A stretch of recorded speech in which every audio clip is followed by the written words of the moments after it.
kita betul menyobaca sabihis tujuan demi om batil salat.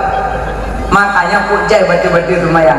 Perhatikan, pertama ni niat, kedua pertama niat, dua takbir, pertama ni dua berdiri lihat takbir put fatih, lima meru pada rukuk salat muka baik lagi budak inam kalau budak agam kalau budak inam.